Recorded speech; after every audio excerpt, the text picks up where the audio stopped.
Deputy Vice Chancellor at Kenwan Campus, His Royal Highness Professor S.E.O. Aduwa Ogigman.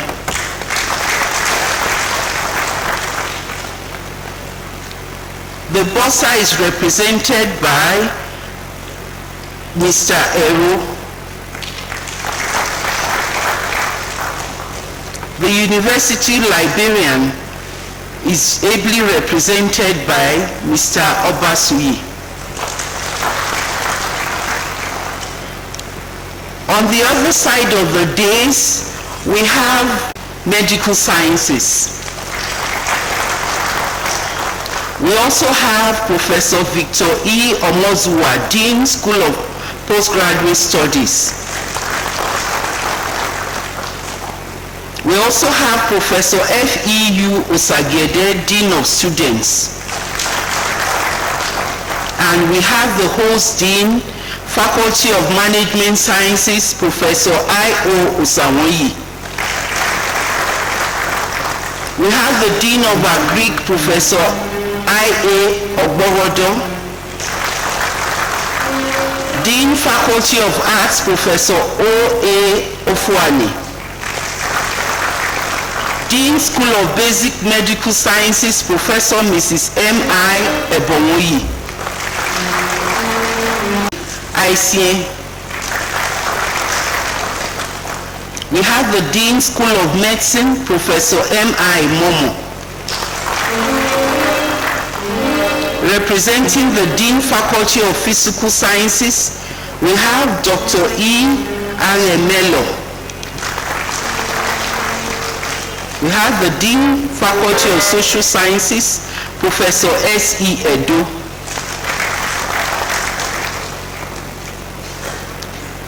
We have directors.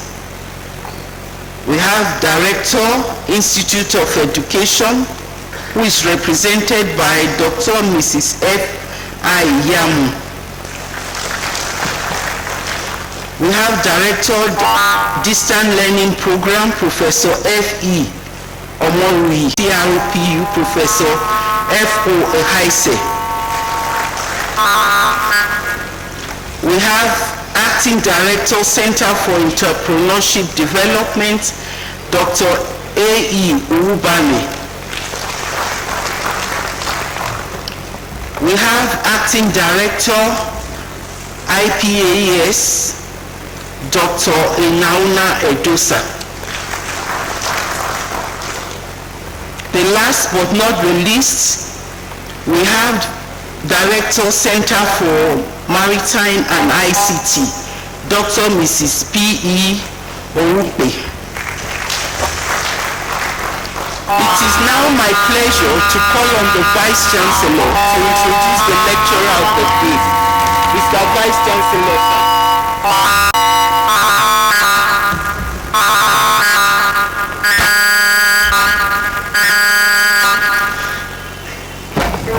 Principal officers of the University of Benin,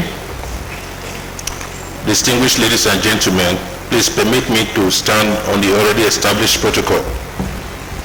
Great university student. Great university student.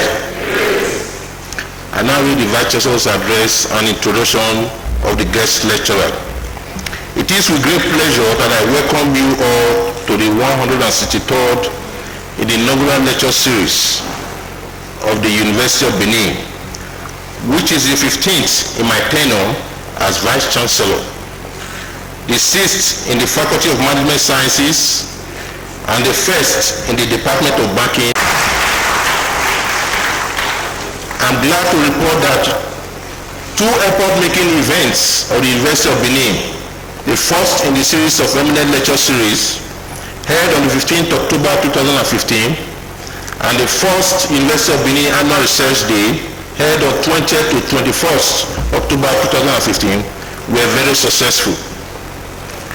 The goal of the University of Benin to be rated high among the world-class universities in Nigeria, Sub-Saharan Africa, and the world at large was enhanced by the success of the two events. The two events showcased UNIBEN as UNIBEST. I thank you all for your esteemed presence at the two events. distinguished ladies and gentlemen, please permit me at this junction to introduce to you our lecturer.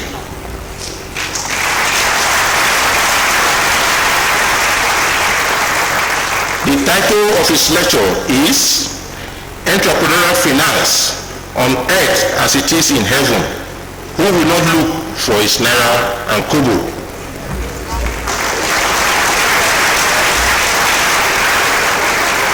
Professor P.E Eriki was born on the 26th March 1951 in Afuze Emai to the family of Eriki Oboro, the son of Ikumi Imweva and Lady Eshonova Osaume, both of Owa East local government area of Edo State. He attended St. Jude's Catholic School, Afuze Emai, for his primary school education between 1961 and 1964, and obtained the first living certificate in Afuze Emai between 1962 and 1964. He thereafter proceeded to Aso Grammar School, Benin City, for his secondary school education between 1971 and 1974, and obtained the West African School Certificate in Division 1 in 1974. Professor Eriki, without wasting time, gained admission into University of Benin to study economics between 1975 and 1979. He graduated with a BSc Honours degree in 1979. He served in the mandatory one-year National Youth Service Corps as a teacher at the Boko High School, Boko, Benin State in 1980. He thereafter continued his studies at University of Benin by enrolling in Masters of Business Administration MBA degree with specialization in finance in 1984. Professor Eriki, without resting on his hours, gained admission into the Doctor of Philosophy degree program in Business Administration in Isama Mata Uniben in 1986 and obtained the Doctor of Philosophy degree in 1992. Professor Eriki is a true University of Benin alumnus, having obtained all his degrees from the University of Benin. Great children! Professor P.E Eriki, visioning a world that will soon become a global village through internet connectivity technology, at that time decided to enroll for a postgraduate diploma degree in computer science at the University of Benin in 1996. He also had training in microfinance training service provider in 2010. Professor Eriki started his working career as a clerk in New Nigeria Bank in 1995. He was later appointed as Auditor 2 at the Audit Department of Edo State between 1980 and 1981. He joined the services of the University of Benin as a lecturer 2 in the Department of Business Administration in 1986. He rose through the ranks to the position of a professor in October 2010. Professor Eriki has served in various capacities within and outside the university. At the University of Benin, he served as the pioneer head of the Department of Banking and Finance between 2006 and 2009. Pioneer Director, Center for Entrepreneurship, Department of Entrepreneurial Studies between 2011 and 2015. He served as Faculty Admission Officer, Faculty of Social Science in 2004.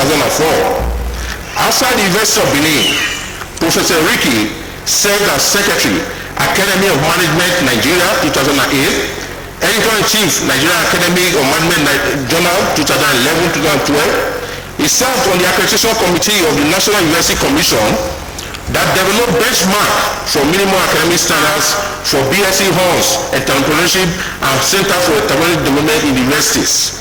Served as External Examiner, University of Ghana, Lagos Department of Finance 2002 to 2008 and 2015 to date. External Examiner, Ambusali University, Department of Banking and Finance, ECOMA, 2008 to date. External Examiner, Department of Banking and Finance. Professor Eriki has many awards of excellence, amongst which are Award of Excellence by the Emma Development Union, Benin Branch, as a worthy son of Emma, and for contributions to the development of Emma land in general, 2012. Award of Excellence by the University of Benin Alumni Association, Benin Branch 2013, Award of Excellence by Student Union Government, December 2014 for Entrepreneurship Development at University of Benin. Professor Eriki has to his credit over 40 scientific publications in local and international journals. He has supervised 15 PhD theses, 100 master's degree projects, and over 200 undergraduate. Professor Eriki belongs to several professional bodies, amongst which are associate member, the Academy of Management of Nigeria 2011 to 2008 to 2015, member, Nigerian Institute of Management, Chartered and Fellow of the Institute of Entrepreneurs, Nigeria 2011. Professor Eriki is a devout Christian of the Pentecostal extraction.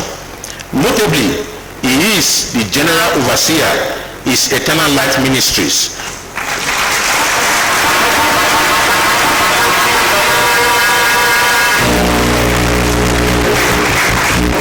With branches in Benin and Afuze Ema, his hometown.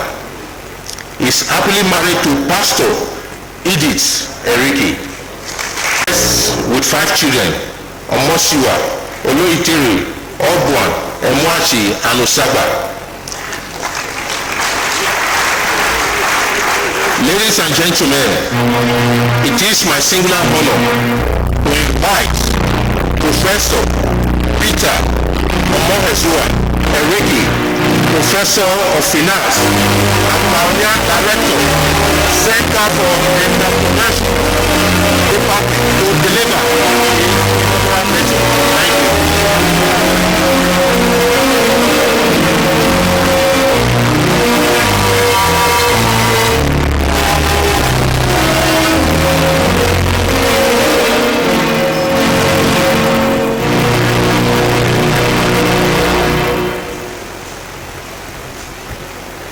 I'm here today with the heart of man of the Spirit to return all the glory, honor, and adoration back to God Almighty for all what He has done in my life and for His mercy and enablement to stand before you and this great audience to deliver the 163rd Inaugural Lecture Series of the University of Benin. I want to thank you for the opportunity given to me to deliver my inaugural lecture. I wish to thank all of you here present today to listen to my lecture. I was ready with this lecture since 2013, and I didn't know, however, that one has to write formally to indicate his readiness to deliver his or her inaugural lecture. So I stumbled into the fact that one has to do that. For some who have been promoted, they didn't even know also whether they have to write this lecture. However, this is the fourth in the series of inaugural lecture of this great university since the creation of the Faculty of Management Sciences in 2006, and the third since the creation of the Department of Banking and Finance in 2006. Vice Chancellor, sir, today's lecture is the first to be delivered by a full-fledged Unibe Aborigine in the Department of Banking and Finance.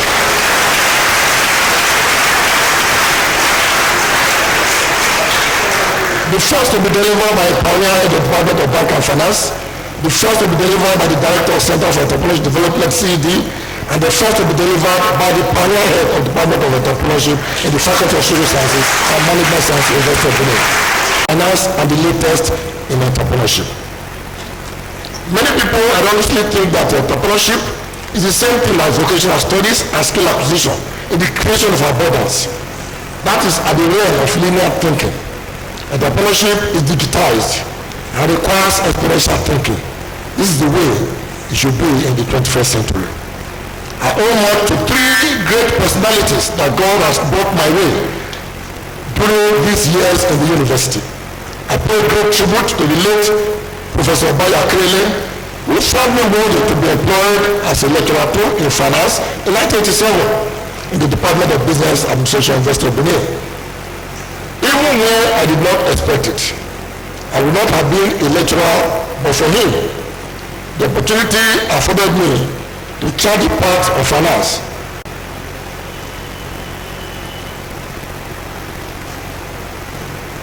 also greatly appreciate my PhD supervisor, Professor Esosa Bob Osaze.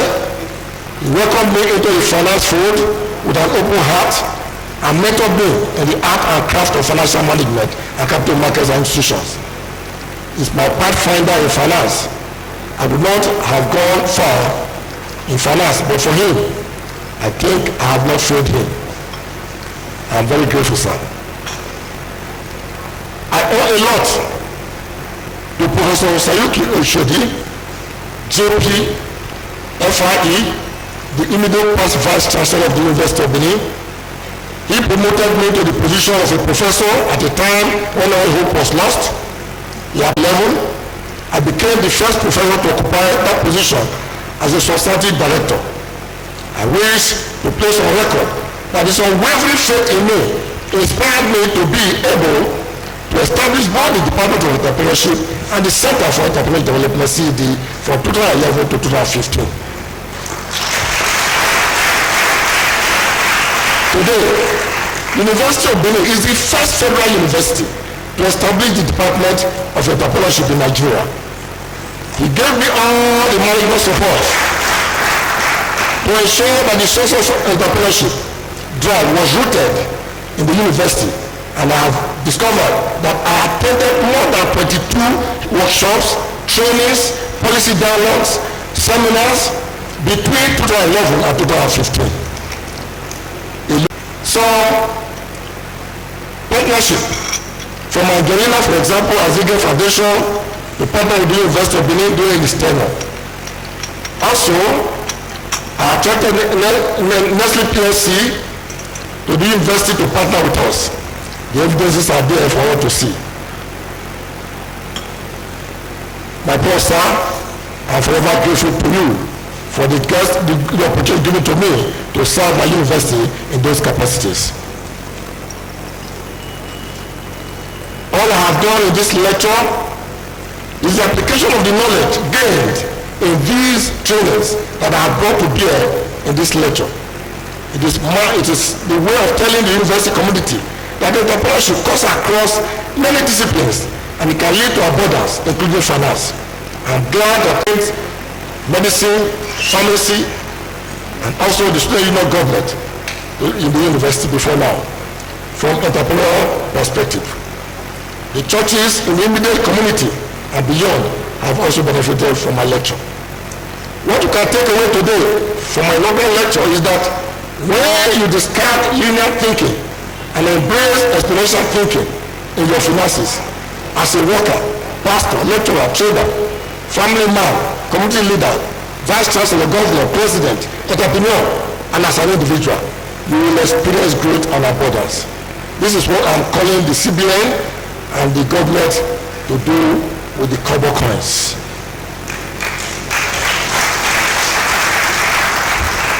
Now, the lecture. I want to say it's found in the first paragraph that I'm going to read now. In the beginning, God put man in the Garden of Eden to subdue and to replenish it. Genesis 1:28. And that is entrepreneurship. That was the first job God gave to man. To subdue, to replenish the earth. That's what entrepreneurship. This is the beginning of entrepreneurship. And God blessed the land of Eden with gold and precious metal for a reason. Genesis 2:12. And he says, I quote, and the gold of that land, that's in Eden, is good. There is Babylon and the honest stone. Which means therefore, they are going to trace also finance from this very particular paragraph. This is the beginning of finance. You know very well. You know very soon. If man did not sin, I want to ask that question. If man did not sin, would the Garden of Eden have been static? So I leave that to you to answer. And I say no. He wanted man to use gold as money. No wonder in the early days of man, gold had been prepared for him as a means of exchange. When Jesus was born, the first treasure from the wise men from the east to Jerusalem was gold. Matthew 2:11.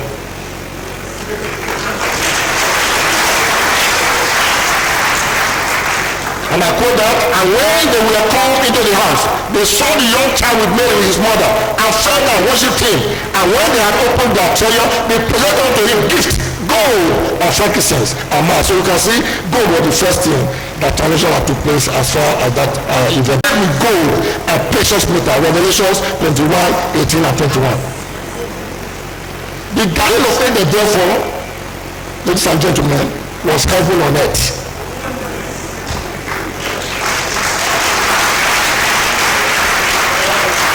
But since one man sinned, man had devised many ways out of the monetary gold model of God to introduce paper money with a promise. Since then, man has not known rest for the sake of money. Hence, every paper currency of any nation is a promise to pay. But promises made by man that involves money have been broken many times by the same man. Promises of provision of good roads, clean water, kerosene, petrol, food security, good health care services, banking service have been broken on earth many times. Man has devised many ways to create money for trade transactions and governance. Money has metamorphosed from gold coins to paper, to virtual money, values, and to cashless system. Since then, we have seen the result of many broken promises in man's lexicon, like corruption, neglect, stealing, fraud, impunity, and greed. And many vices of money have been marked thereafter. Man has gone far away from heaven's model of middle of money, which is the solid metal or coins. It is no longer on earth as it is in heaven.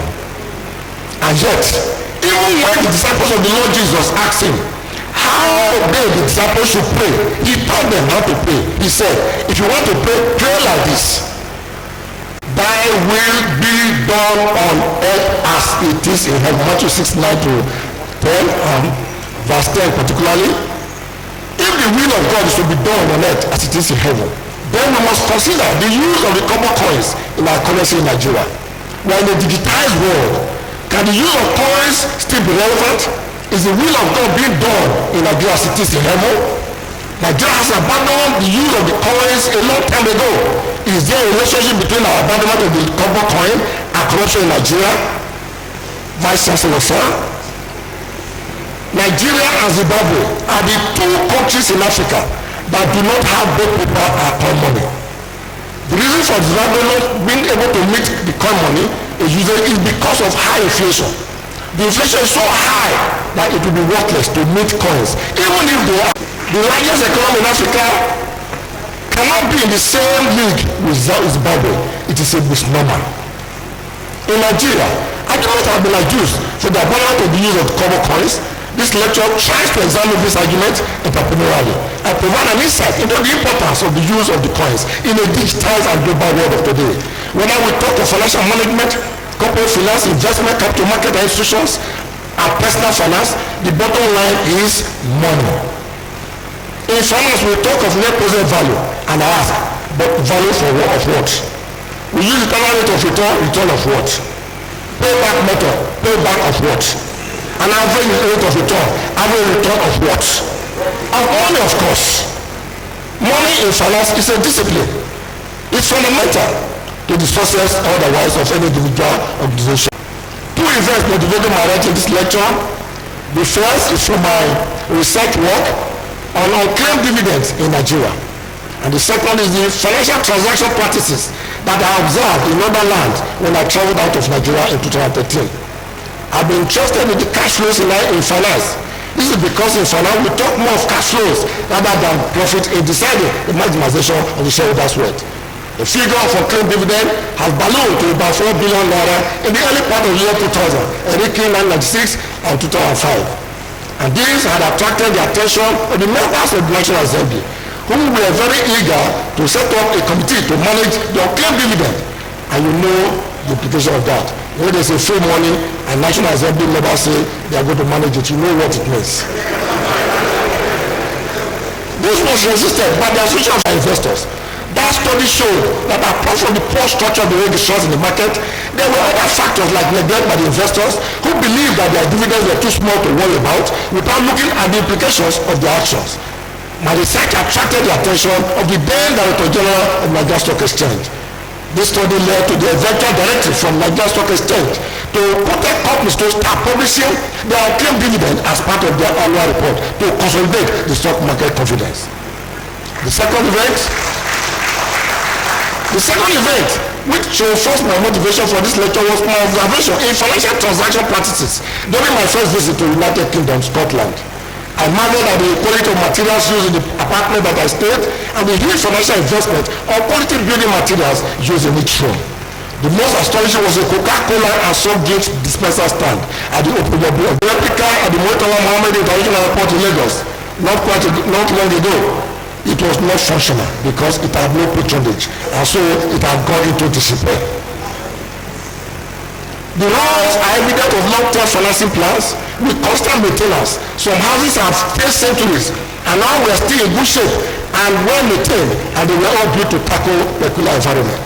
The water system and the whole lot of facilities that enhance the quality of life, everything there works.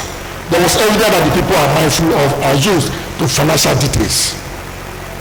Small enterprises like Mark and Spencer, Asda and Sport Direct, they thrive in the United Kingdom. They also have farms. These farms have been there for centuries and have passed through generations, some up to 36 generations. They provide meal, flash of the goods are quoted to the last penny. For example, Finsey Farms in Aberdeen, which was owned by the 36th generation family. The structures in the universities are modern in prefabricated stainless steel and as such are expected to last centuries. These are all pennies well spent. Mr. Vice Chancellor, sir, the foregoing narratives are product of careful financial management and the result of the efficient use of the currency in another country. That's the Finsey farm, the CCA sports land. Those are the products from that farm in Aberdeen, Finsey farm. I have no option than to begin to take a dream look at finance and financial management in Nigeria. Specifically, the use of the currency called the Naira and Kobo of my dear country. My first reaction was involuntary anger. Now that some of our past Nigerian leaders have visited Aberdeen before me. Is this the place they visit often and come back to Nigeria and remain silent without causing a revolution or evolution in Nigeria that have been endowed with so much abundant resources? Do they see what I'm seeing? It was an endless holy anger. This might be a product perhaps of poor reward system. For example, recognition of achievement in every area of our economy like national awards are given mostly to ministers, legislators, business moguls, heads of state, whether living or dead, and political chandeliers. In the 2013-14 National Award or Honors List, for example, there were 307 recipients. Out of this number were stewards, taxi drivers, awarded. But at least those men couldn't have been there, but they were close to the seat of power. That has been the narrative in Nigeria. I began to wonder where Nigeria has missed it when I go down memory lane. Many questions, answerable and agreeable questions, began to well up in me. Would Nigeria have developed more than this? If the colonies had stayed longer, we may not resolve that in this debate, nor in this lecture. Is there a role that finance can play in all of this? I say yes. Hence the justification for this inaugural lecture. Discourse on finance. For more than a century, financial discourse has attracted financial analysts, scholars, nationalists, the poor and the rich, people without borders. Among who is my mentor and financial guru, my PhD supervisor, a man who combines the tongue and gown in finance, a man whose apparently intellectual qualities is immeasurable, Professor Bob Osaze, pioneer dean faculty of management sciences, my former head of the Department of Business Administration, and former dean postgraduate school, University of Benin, which is an aspect of finance. His submission is that the capital market has failed and is still failing in meeting its objective of stabilizing the Nigerian financial economy. Capital market studies is an arm of finance. In addition to the proposition of the paradigm shift required in the capital market, financial prophets have of late emerged and are emerging in the same area of the capital market. Among whom is my former head of the Department of Banking and Finance and my current dean of management sciences, Venerable Professor Sawayi, who prophesied in his inaugural thesis that sleepers, I quote, in the stock market are doomed if they are not awake to their stock investment. And the consequences are waiting young investors who are want to invest in the wind rather than the mortgage finance institutions and housing. few weeks ago, Professor P.E Eriki, former dean of the Faculty of Management Sciences, to avoid the poverty cycle that have confronted workers of this country for long. Mr. Vice Chancellor, sir. These and many other authors have explored the failings in this arm of finance and the need for a paradigm shift. The individual who have slippers in the capital market to wake up to watch their investment, and the treatise on avoiding poverty for workers.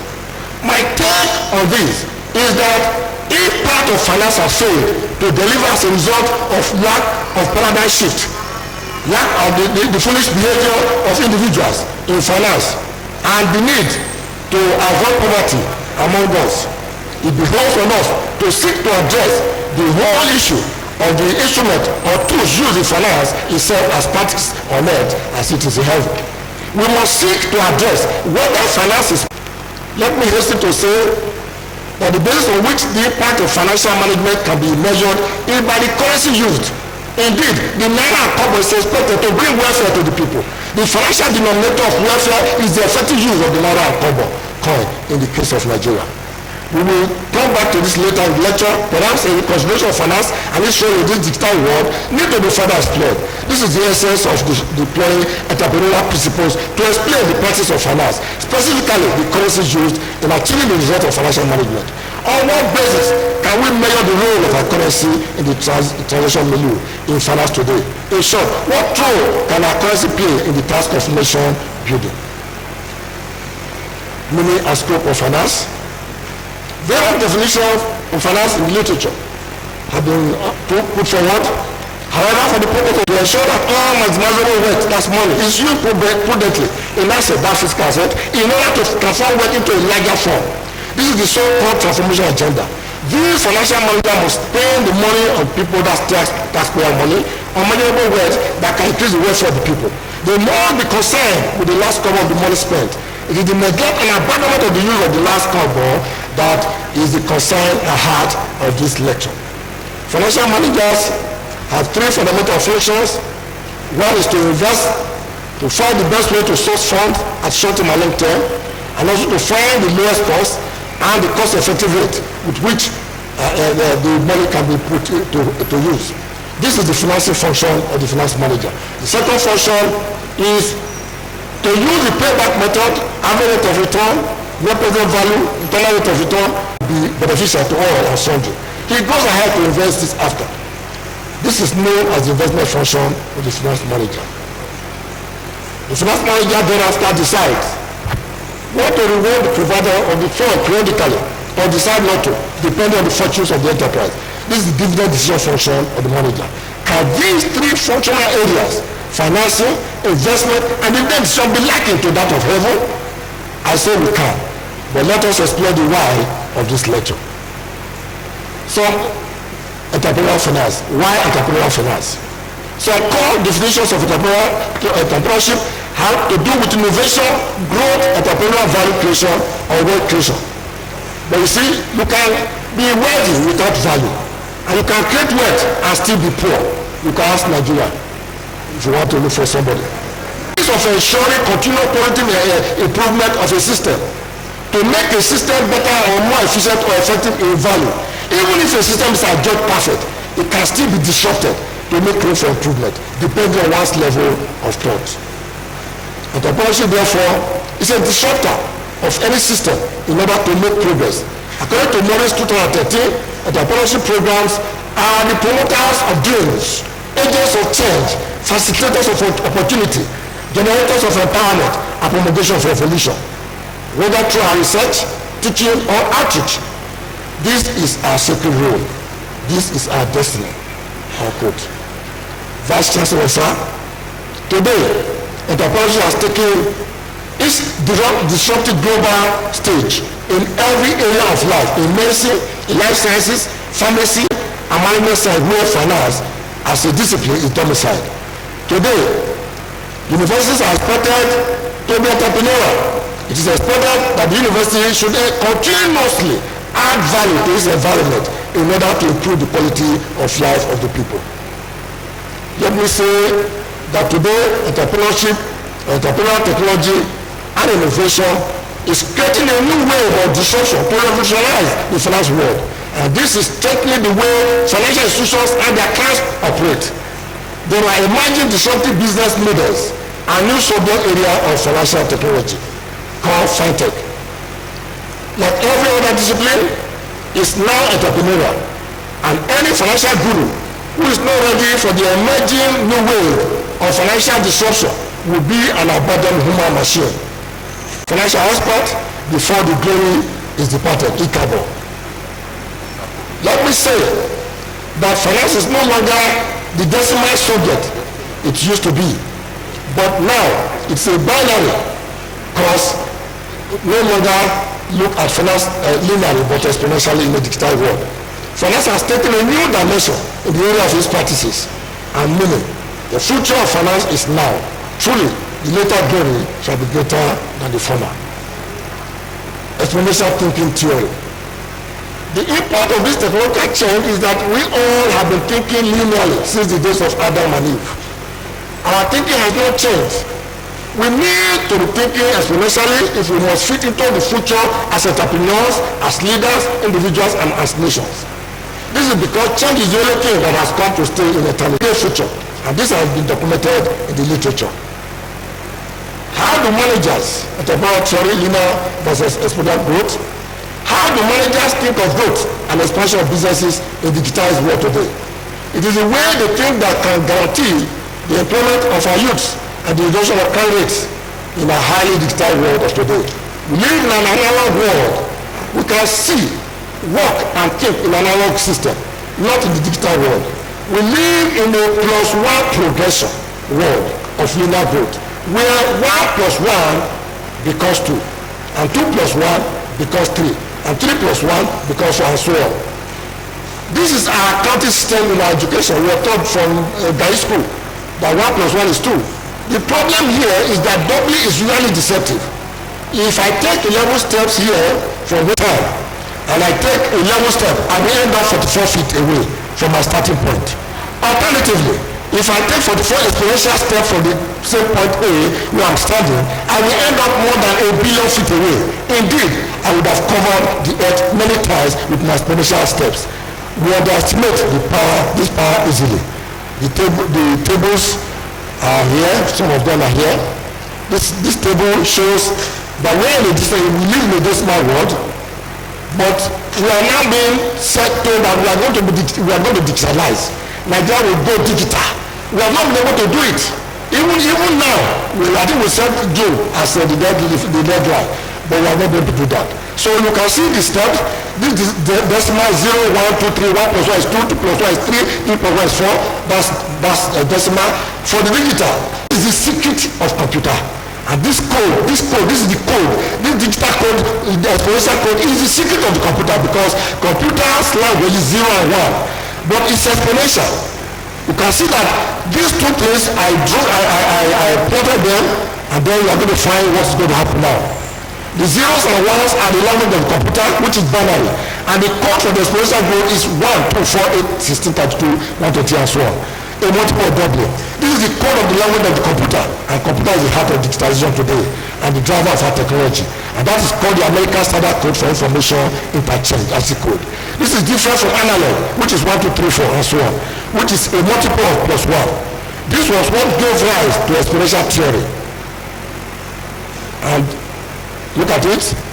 You see the graph there. Linear was 11 step. It's going to be horizontal. But if I were to take exponential step, it's going to, the curve will have to go up. There are stages in this, and that's what people have discovered today. That because it's entrepreneurial, there's a path for organization or entrepreneur to succeed today. So you can see that we are going to talk about that later. The reason for this is simple. Why do you see that one is going up and then the other is horizontal? It's simple. We live in a linear world. We came from a culture that was local and linear. In our time, our forefathers, they usually live within a day's work. If anything happens outside their immediate environment, they will not know about it. Life was ever linear. so that this linear living. The problem is our brain, our perception and capabilities were not designed to process at this speed and scale. Our linear mind cannot grasp the exponential progression. This was the reason Abraham could not comprehend when God told him, Abraham, that he will be the father of all nations and Sarah a mother of nations. It was when God took Abraham abroad and showed him what exponential progression is by the counting of the stars in the heavenly places that Abraham understood. It was then Abraham understood, and it was counted for him as righteousness. Abraham from there on started to progress. His perception changed. He could comprehend the meaning, characteristics, size, speed of exponential technology on Genesis 15:5-6 says, and he brought him forth abroad and said, look now towards heaven and tell the stars, if thou be able to number them. And he said unto him, so shall thy seed be. And he believed in the Lord, and he counted it to him for righteousness. It can be seen clearly that God will be first to introduce and teach man heaven's model of using coins as a means of transaction. This is the reason why the advanced countries still use coins in their currency today to prosper. Secondly, God is the first to introduce and teach man to understand how to think exponentially and grow. This is the basis of digitization today. God wanted us to understand that linear thinking will not take man anywhere. The debate on Sweden, Australia, Hong Kong, Israel, Netherlands, Papua New Guinea, Singapore, WAPOS 2007. Some countries had earlier debated and agreed to mint and use coins of various values in their countries. These countries include Russia, Ukraine, South Korea, Caribbean, Barbados, Bahamas, and so on and so forth. The major debate in this country centered on which of the coin denomination was to be eliminated. It was not the issue of total elimination of the coins. In addition to the debate is the issue related to legal implication of meeting metals into coins, especially as it affects the metal industry and resource utilization. So Vice Chancellor, sir, despite all this debate, coins are still being used for daily transactions across countries. In USA and in many other countries, like Nigeria. The Kobo coins. From 1973 to 2007, many proposals to restructure the Nigerian currency so as to bring a balance between paper and coins have been put forward. Coins were to be issued in this denomination: 2 kobo, 1 kobo, 5, 10, 20. And then the notes were to be 51, 5, 10, 20, 50, 100, 200 as well, 1,000 naira. The first two were to be eliminated. Then it didn't materialize. But these are photos of Kobo. You are going to find the Kobo coins before independence and the coins after independence, and then the coins of other countries, Britain, USA, Ghana, Germany. These are the coins, coins of other countries that you can see. They still use this 2015. I'm talking about this year. I have a lot there. There's a problem. You begin to look as if it doesn't matter, but it matters there. The 6 Ds theory. There are 6 Ds of chain of technological progression, a kind of roadmap for the rapid development that always lead to enormous errors and opportunities for emerging entrepreneurial literature. It is about the sudden change that have been discovered of late in the path of growth and development. We must explore this change, and change brings with it errors for the docile mind and opportunity for the entrepreneur. This is the framework of the 6 Ds or Dharma Ds called like 2015. And that's the 6 Ds there. Like I said, you see, the theory that are called the theory of growth, entrepreneurial growth, that we have not discovered, it came from the beginning, from what God told us. But I said, with the step and the linear thinking and explanation. But now, we can take, is Nigeria in as far as we are concerned, if we are going to digitize. The first one is digitization. Ideas start with the fact that culture makes progress. According to Dharma's 2015, innovation occurs as people share and exchange ideas. They build on people's ideas. The means of exchange was slow because the means of communication was by storytelling, folklore, and art. This was picked up by the printing press. and then exploded with the digital penetration. Storage and exchange of ideas was perfected by the use of computer. Anything that could be digitized, that is represented by zeros and one, which is the language of computer, could spread at the speed of light or at the speed of the internet, and it becomes free to reproduce and share. That's where the secret is. Once you have anything that's digitized, the capability is 0 and 1. There's it, whether it's manufacturing of food or goods or services. So the 0 and 1, which is computer language, is very critical. Number 2 is deception. It's a period when exponential growth is not easily seen and it is not noticed. This is due to the fact that minute doubling of small numbers often produce results so minute that they are mistaken for linear growth. For example, take the computer language of zeros and one at the lowest level, like a megapixel of 0.01, 0.02, 0.04, 0.08, and so on. In other words, if you start from the lowest part of digitization, you are going to find that if you say 0.01, 0.02, until it breaks out to the whole number, you won't see anything. In other words, it is deceptive because you cannot differentiate whether it is digitization or linear or decimal. So that's the stage of deception. But you see, there will be a breakout disruption. The third stage is disruption with any technology that creates a new market to disrupt the existing one. Unfortunately, the existing technology or ways or method of doing things become neglected. We are living in an era of exponential growth. This kind of disruption is common and common. Universities, business, entrepreneurs, the CBN, Nigerian firms, housewives, husbands, pastors, and religious leaders must compete with themselves, or else they allow others to disrupt their future. Vice Chancellor, sir, digitization, deception, and disruption have radically reshaped our world. There are bills far more potent than this, and they are demonetization, dematerialization, and democratization to pay for goods and services. There are free opportunities today in our world that are free. For example, we have free Firefox, Wi-Fi, web browser, free Google, Internet of all things, which one can leverage on. One does not have to spend money on backups of your document today. You can store them in the clouds.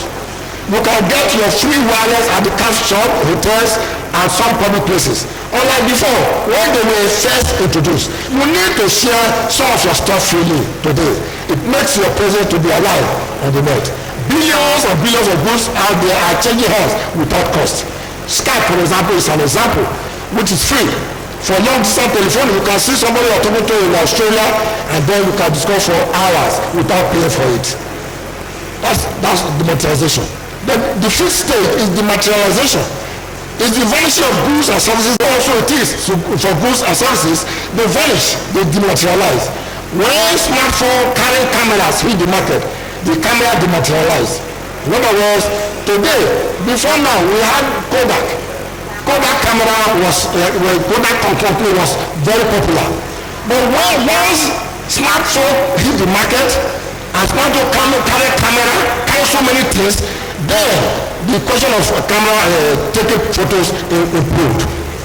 But Kodak, did not increase. They faded up. So we find therefore that the rate of photography grew exponentially via the smartphone. And as a result of the increase in memory storage capacity, which led to the monetization of photography. Nigeria is on the page, on this page is history. Nigeria is like a nation, city of gold, but now to be demonetized and dematerialized by other countries. That's the truth. The future of oil is completely very bleak because I don't have alternative as far as technology is concerned. From hard drive, video, camera, two-way, video conference, libraries of books, record collection, flashlight, full video games, tape recorders, calculator, clock, and so on. 30 years ago, they cost hundreds of thousands of dollars. But today, they come free with smartphone as apps on our phones.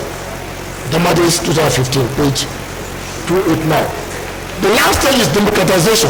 It's when the core product drops so low that everyone can afford it and the product is available to everyone. We use roll of film camera when we snap photos in the 1980s, and we pay for all the negative films, whether they are good or bad, and only the wealthy could afford to pay the photographer pictures there with the photographer because we could not pay. The only cost But today, with the digitized camera, photography is cheap. The sharing of images can be on Facebook, on Twitter, Instagram, WhatsApp, LinkedIn, and so on. The democratization stage can afford to avoid printing the photograph entirely. The sharing of images have become free and fast, completely democratized. Democratization, therefore, is what results when physical objects are turned into bits and then hosted on the digital platform in such high volume that their price approaches zero. And that's what we call the Moore's law. Lessons from this. There are legacy universities and new universities. I'm calling on the new university to digitize their knowledge, leverage on the opportunities of disruptive reactions of the old, disrupting the existing their knowledge. This is the way to go in this century and the next century. Let the university take up the issue of entrepreneurship seriously. It is not about building the center for entrepreneurship development alone, but marks the end of entrepreneurship in the universities. It is more than that. Hence, the new finance expert should entrepreneurially begin to seek for ways of the greater role finance can play in the economy. The application of this finance as a discipline is crucial. The exponential growth path will lead to abundance in the future. There are dozens of businesses that have shown pattern of exponential growth today. Organizations like Kobo, which already making a car without drivers. They have covered 1 million miles already. That's Kobo. They are on the streets of USA. They are already running. Organizations like Kobo with auto car manufacturing, Singularity University, where bold, biggest, crazy idea and exponential industries like electronic, transportation, health, and telecommunication, and as a result of exponential thinking. Business change management is really the challenge of the future. We must bring exponential thinking to bear in our financial theories and practices. We must be concerned with the little things that matter. Every breakthrough, ladies and gentlemen, every breakthrough in life is always a crazy idea the day before. We need exponential finance on earth as it is in heaven. The implication of this is that the managers of the economy must be entrepreneurial by taking the exponential approach in the management of our Naira and Kobo. But to appear, the managers of our economy since independence have each tried to manage the economy the way they understood it. They have not been entrepreneurial in their management of the economy. They have only failed to manage the Naira currency entrepreneurially. They have only suffered 50% value to die side down. If we pride ourselves that our currency is in Naira and Kobo, and we have abandoned the Kobo coin for the Naira paper company only, then the Naira value, its functions, and its output will not be complete. It is deficient. This is not in line with the concept of finance on earth as it is in heaven. Our currency is our pride. We have abandoned the concept of time value of money. We state that 1 hour of today is not 1 hour of tomorrow. Perhaps that is why the economy has not recovered since independence. How do I mean? The abandonment of the use of the Kobo coin. And when I talk about coin, I call it as a community of interested Nigerians. When we put together, it becomes coin. So I have brought hidden failures. It's the abandonment of that that have brought hidden failures to our economy over the years. And today, with the introduction of the cashless economy, the use of the coin, the dream look into heaven. Physically and spiritually, no one has been to heaven and back except our Lord Jesus Christ. It is through him we get some indications of how heaven is like. However, heaven here does not mainly involve spiritual or religious connotation.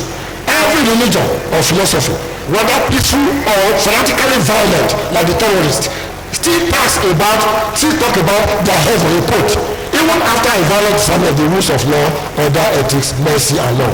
They still believe that their faithful followers will secure a place in their so-called quote heaven or paradise. A place where things will continually improve, at least better than our present state, that is entrepreneurial in nature. It is this last part of the concept that this lecture is rested at this moment.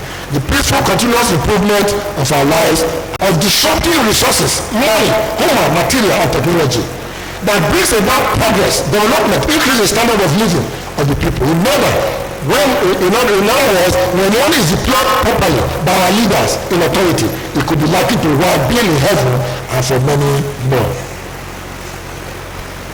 Entrepreneurial finance. There is nothing one can really do without money. No wonder the scripture says in Ecclesiastes 10:19 that money answereth all things. The prudent use of money leads to the heaven, the resting and peaceful state of the people, no ramification. This is the entrepreneurial finance. The role of entrepreneurial finance in life, therefore, is unassailable. If you are born, it involves money. If you are alive, it involves finance. If you join politics, if you die, it involves finance. Whatever and whatsoever in life, it involves finance.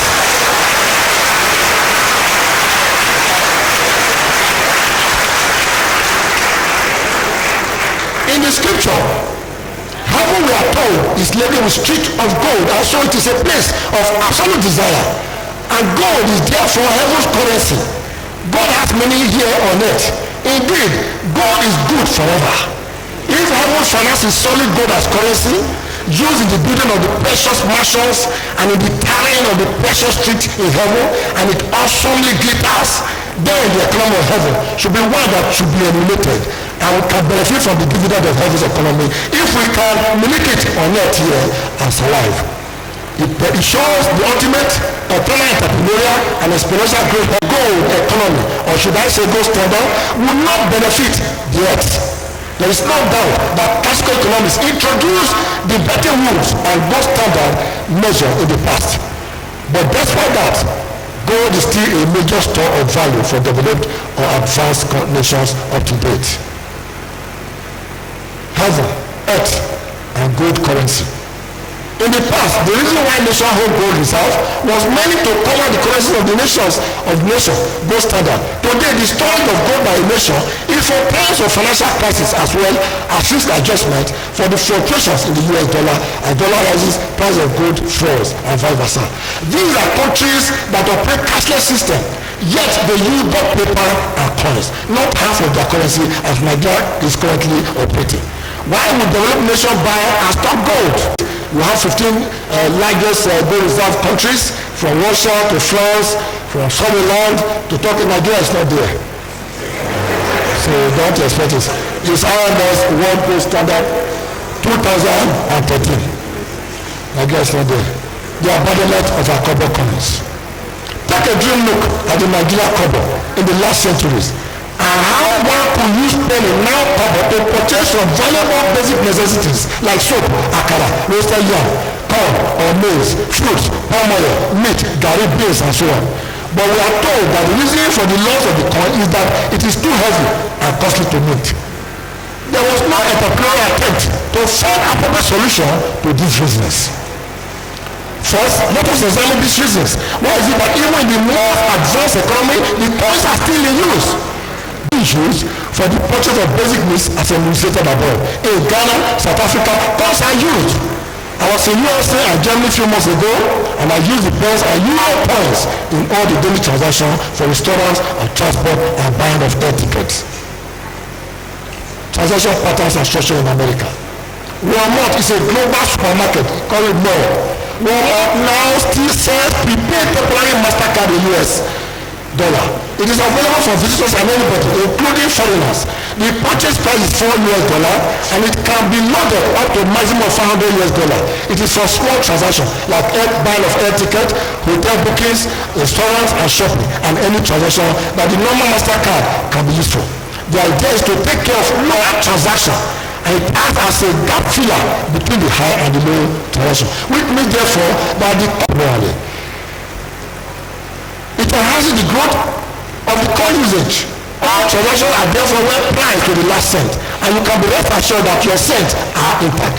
It is left in your balance account if you choose not to take it. It helps transparency and reduces corrupt practices. For example, one thing I find in common in US transaction pattern today is the issue of tips in hotels. Hoteliers at the restaurant will tip the server with about $1 coin or paper for a good breakfast that was well served, even though it was a buffet. But with the MasterCard, there is no room for that. It will be inconvenience for one to dip his pocket to offer cash when he has paid his bill using MasterCard. Which means therefore that if the coins is being used and it now follow the path of development in democratization, we are going to create employment for people. I'm reliably informed that Walmart will be coming to establish in Africa, with Nigeria, the largest economy in Africa, in mind. The coin is a means of demonstrating national pride. The different denominations of the coins are imprinted with the image of past heroes and heroines. What meaning is there in our national anthem? Arise, O compatriots, the labor of our heroes past. Where else will it be recited? Should we not learn to honor our heroes past through finance? And this can be done through a picture of image of heroes and heroes in our Kobo coins. Are there no heroes in Nigeria? The question I must also address here is, does cashless system mean coinless system? I hate it to say no. Then what kind of cashless system is Central Bank of Nigeria operating? In many have been banned or will be banned. Will be restricted to certain areas of the cities. And there are plans to introduce taxi with in-bit meter in Abuja and other major cities. Then I ask, are they going to be meters that use paper currency? I doubt. Instead, this will add to the ever-increasing corruption and inflation and pains that have plagued this country as a result of our abandonment of the use of the Naira without coming over the years. If the present government is really for a change, then this is an area where change has to come.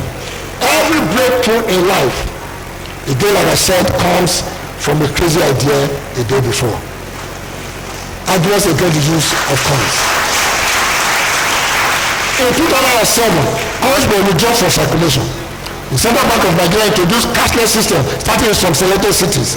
Many electronic payments have been introduced. The coins are too heavy to carry, high risk of carrying cash, high subsidies of minting coins, and so much and so on. That's what I put in there in the graph there. But the cashless system itself has challenges. And I mentioned so much challenges here. Details are in the lecture. High level illiteracy, high dependence on cash transaction, low level internet, and so on and so forth. But we have done a research. I've carried out the research on this area. We use quantitative dominance to estimate all the electronic payment channels in terms of value and volume. Our research findings showed that cash payment channels dominate over all the electronic methods. Details are in the lecture. CBN data from 2007 to 2013 suggests that CBN could achieve the part of cashless system if they introduce the Kobo coins than the present approach. There is no cashless system in the world without the coins can be used to control inflation. The reason why the GSS was there in Nigeria is because there is a card you can buy to change your phone. Salaries are paid to the last Kobo, but how many of us have lost their Kobo coins over their working life? I use my 10 years salary. When you are paid 100,000 points, 50 Kobo. That point 50 Kobo, the 50 Kobo up there, those small coins. That's what you're talking about. They're not even talking about what of those who are not salary earners. I have never seen anybody waiting the bank to say that they are paying me my salary is 100,000, 50 Kobo. I'm waiting for the 50 Kobo from the manager. Is there anybody like that? No. So you find therefore that the salaries are paid there, which means you are losing some money, even though the bank will now add it to the people that says that 1 naira of today is not 1 naira of tomorrow. And so, no wonder that the Lord said, look